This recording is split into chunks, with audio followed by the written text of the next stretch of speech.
அடுத்தபடியாக என்ன அப்படின்னு சொன்னால், ஆண்டவர் தன்னுடைய பணியை தனக்கு பின்பு தன்னுடைய சீஷர்களும் அதை தொடர்ந்து செய்ய வேண்டும் என்று விரும்பினார். நம்மெல்லாம் கிறிஸ்டியன்ஸ் சொல்கிறோம் இல்லையா? ஆனால் நம்மள எத்தனை பேர் உண்மையான கிறிஸ்தவர்களாக இருந்து இயேசுவுக்கு பின்னால் செல்ல வேண்டும் என்று விரும்புகிறோம்?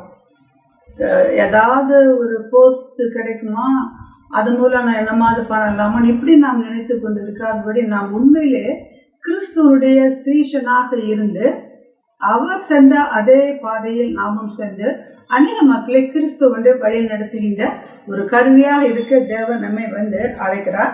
அதே சமயத்தில் என்ன அப்படின்னு சொன்னால், ஆண்டவர் என்ன சொல்றார் பாருங்க, மார்க்கு 3ஆம் அதிகாரம் 13 முதல் 20 வசனத்தை வாசித்து பாருங்கள். இயேசுவாமி என்ன பண்றாரு, மலையின் மீது ஏறுறார். இரண்டாவதாக அதில் மலையில் ஏறுறார். பின்பு அவர் மலையின் மேல் ஏறி தமக்கு சித்தமானவர்களை தம்மிடத்தில் வரவழைத்தார். அவர்கள் அவ்விடத்தில் வந்தார்கள். இந்த பகுதியை வாசிக்கின்ற பொழுது மலையில் ஏறுறாரு. எதற்காக ஏறுறாரு? அது நமக்கு என்ன சொல்லி கொடுக்கிறது? கல்வாரி மலையில் இந்த மாதிரி சிலுவையில் ஆண்டவர் தன்னையே ஜீவபலியாக கொடுப்பதற்காக இந்த கல்வாரி மலையில் அவர் தன்னை பின்பு ஜீவபலியாக கொடுப்பதற்காக ஒரு மலையின் மீது ஏறி அவர் தான் செய்த பணியை தன்னுடைய சீஷர்களும் செய்ய வேண்டும் என்று தனக்கு சித்தமானவர்களை வரவழைத்தார். அவர்கள் அவரிடத்தில் வந்தார்கள். சித்தமானவர்கள் ஆண்டவருக்கு தெரியும்ல, யாராவது முன்னாடி இருந்தாங்கன்னா அவங்கள பார்த்தாலே கண்டுபிடிச்சிடுவார். ஆவியானவர் உணர்த்துவார். The gifts of the holy spirit, wisdom, knowledge, அறிவிப்பு, வரம், ஞானம், இதெல்லாம் பார்த்தோன்னே இவங்க எப்படிப்பட்டவங்க அப்படி பேசாமே பார்த்த உடனே அப்படி ஆண்டவர் வெளிப்படுத்துகிறார். தனக்கு சித்தமானவர்களை தெரிந்து கொண்டு வெளிப்படுத்துகிறார். அது அநேக மக்களை கிறிஸ்துவ வழி நடத்துகிறது. அப்பொழுது அவர் 12 பேரை தெரிந்து கொண்டு அவர்கள் தம்மோடு இருக்கவும் பிரசங்கம் பண்ணும்படியாக தாம் அவர்களை அனுப்பவும். என்னென்னா பாருங்க, நம்ம கிறிஸ்டியன்ஸ் சொல்லணும், நம்ம ஆண்டவருடைய சீஷனாக இருக்கணும், அவருடைய பிள்ளையாக இருக்கணும்.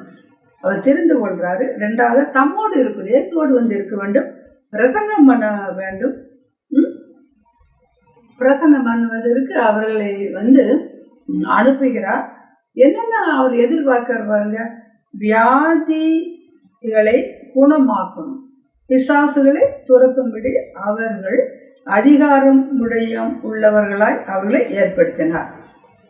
அன்பான சகோதர சகோதரர்களே, ரொம்ப லேசு ஏசாமி பிள்ளையா இருப்பது என்ன? தாழ்மையாக இருக்கணும், எல்லாரும் திட்டும்போது அமைதியாக இருக்கணும், பொய் சொல்லக்கூடாது, புறம்பு பேசக்கூடாது, யாரையும் கெடுக்கக்கூடாது, மற்றவங்களை பற்றி தீமையான வார்த்தை பேசக்கூடாது, யாரும் நம்ம திட்டினாலும் கொள்கிற மாதிரி வார்த்தை பேசினாலும் அவங்கள மன்னிச்சு அவங்களோட பேசி இயேசுனுடைய அன்பை வெளிப்படுத்துகிறது தான் உண்மையான கிறிஸ்துவனுடைய வாழ்க்கை. எனவே இயேசு என்ன பண்ணுறாரு பாருங்க, தமக்கு சித்தமானவர்கள். ஒரு கிளாஸ்ல நுழைஞ்சவுடனே நான் ஈஸியாக கண்டுபிடிச்சிட்டேன் இது யார் ரொம்ப ஸ்மார்ட், யார் ரெப்ரசன்டேட்டிவ், அடுத்தது யார் பரிதாபமாக இருக்கா. நுழைஞ்ச உடனே பார்த்துடலாம். அந்த கேர்ளை கூப்பிட்டு அவன் நல்ல மார்க் வாங்கியிருப்பான், ஒரு கிளாஸ் ரெப்ரசன்டேட்டிவா. ஈஸி. அதெல்லாம் பிரியமாக ஆண்டவருக்குள்ளே வளர வசனங்களை வாசித்து அதை பின்பற்றி வேண்டாதவற்றை தூர போட்டு விட்டு எதை ஏற்றுக்கொள்ள வேண்டுமோ அதனால் நம்முடைய உள்ளத்தை நிரப்புகின்ற பொழுது ஆவியானவர் நமக்கு பல விதங்களில் கிரியை செய்கிறார். சரி, எதற்காக ஆண்டவர் நம்ம ஏற்படுத்திக்கிறார்? எல்லாருமே நம்ம ஏசாமி பிள்ளை சொல்கிறோம், அவர் கடந்த பாதையில் நாமும் சேர்ந்து அநேக மக்களை கிறிஸ்துவண்ட வழி நடத்தும். இன்னைக்கு மாத்திரம் நம்ம வாழலை, மறுமைக்கும் வாழ்கிறோம். நான் ஒரு மக்களையும் பார்ப்பேன், ரொம்ப நல்லவங்களா இருப்பாங்க, அவங்க ஏசாமி பற்றி தெரியாது, இவங்க மறித்து போனால் எங்கே இருப்பாங்க இல்லையா? ஏசாமி அவங்க இயேசுவை ஏற்றுக்கொள்ளாத அநேக அன்பான சகோதரர்களை கண்டு நான் வருத்தப்படுவது அவளுக்காக ஜெபிப்பது ஏதாவது வாய்ப்பு கிடைக்கின்ற பொழுது அவர்கள் இயேசுவை கண்டுகொள்கின்றார்கள். இயேசுவாமியை நம்ம கொடுக்குற வரங்களை எதுக்காக பாருங்கள், வியாதிகளை குணமாக்கணும், பிசாசுகளை துரத்தும்படி அவர்களுக்கு அதிகாரம் உள்ளவர்களாக இருக்கும் அவர்களை ஏற்படுத்தினார். எதற்காக இயேசுவாமி நம்ம ஏற்படுத்துகிறார்? வியாதிகளை குணமாக்கணும். உண்மையிலேயே எல்லாம் நாம் வரங்களை நாம் பெற்றுக்கொண்டிருக்கின்ற பொழுது நிச்சயமாக அது கொண்டு வருகிற அதிசயம் அற்புதம் நம்மளால் சொல்லவே முடியாது. கர்த்தருக்கு ஸ்தோத்திரம். கல்லூரி படித்த நாட்களில் அப்படி ப்ரேயர் செல்ல அப்படி கிளாஸ் ரூமில் நீ ஜெபம் பண்ணும்போது ஆண்டவர் கரெக்டாக சொல்லுவாங்க. முதலூர் என்ற ஊரில் நம்ம அருமையான பிஷப் அம்மா லீஜியால் தர்மராஜ் அவங்க என்ன மதர்ஸ் கன்வென்ஷனுக்காக கூப்பிட்டுருந்தாங்க, பெண்கள் மகாநாட்டுக்கு. அந்த சர்ச்சில் இருக்கிறேன், ஏதோ என் பக்கத்தில் நிற்கிற மாதிரி சத்தம் கேட்குது நடக்கிறது. நான் நினச்சிட்டு ஏதோ பைக் ஏதோ பண்ணுறாங்க அப்படின்னு. ப்ரேயர் டைம் இருந்தது. ஏசாமி சொல்கிறாங்க, அந்த வாசலில் 2வது 3வது அப்படி எங்கெங்கே யார் இருக்கா அவங்களுக்கு என்னென்ன வழி இதெல்லாம் ஆண்டவனை குணமாக்குறாரு அப்படின்னு. கத்திரிக்க கொடான கொடி ஸ்தோத்திரம். அப்படியே டென்ஷன் அப்படி முடிச்சு பார்க்குறா. அதே சாரி எத்தனாவது ரோ என்ன. அவங்க மீட்டிங் முடிஞ்சோன்னு எந்திரிச்சுன்னு, அம்மா நான் நெஞ்சு வலியோடு இருந்தேன், எனக்கு சுகமாச்சுமா, அம்மா எனக்கு தலைவலி சுகமாச்சு, இப்படி எல்லாரும் அவங்க சொன்னதை பார்த்து எனக்கு ஆச்சரியம். அதே மாதிரி முன்னாடி வரணும் இல்லை, பெருமைக்கெல்லாம் சொல்லல, ஒன் ஷுட் பி அனாயிண்டட், நம்ம எல்லாரும் அபிஷேகம் பண்ணக்கூடாது. அதே போல் பெருமாள் வரும் சென்ட் தாமஸ் சர்ச்சில் ஆண்டவர் சொல்றாரு, இந்த மாதிரி பில்லோ 3வது பில்லோவில் பின்னாடி உட்காந்துருக்குதுங்க, இந்த மாதிரி சாரி கட்டி உங்கள் ஹார்ட்டில் ப்ராப்ளம் ஆண்டவர் தொடுறாரு. ஆச்சரியம்.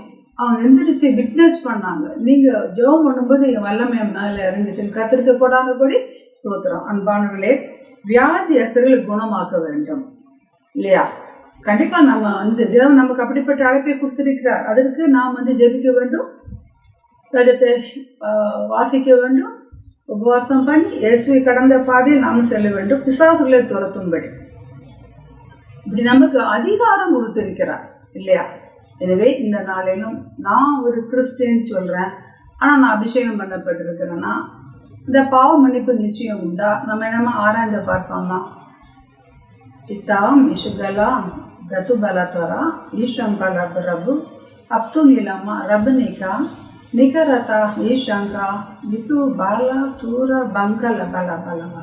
இந்த செய்தியை கேட்குற ஒரு யங் பாய், நான் முன்னாடி பிரசங்கமான ஆனால் இப்போ வீழ்ந்து போயிட்டேனே, நான் இப்போ ஏசுவாமியை பின்னால் என்னை ஏற்றுக்கொள்வாரா அப்படின்னு. உள்ளபடி என்னிடத்தில் வா என்று ஆண்டவர் சொல்கிறார்.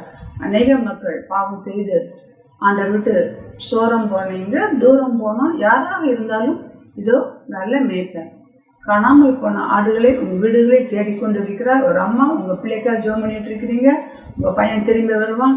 ஆண்டவரே உங்களுக்கு கொடான கொடி ஸ்தோத்திரம் உண்டாவதாக.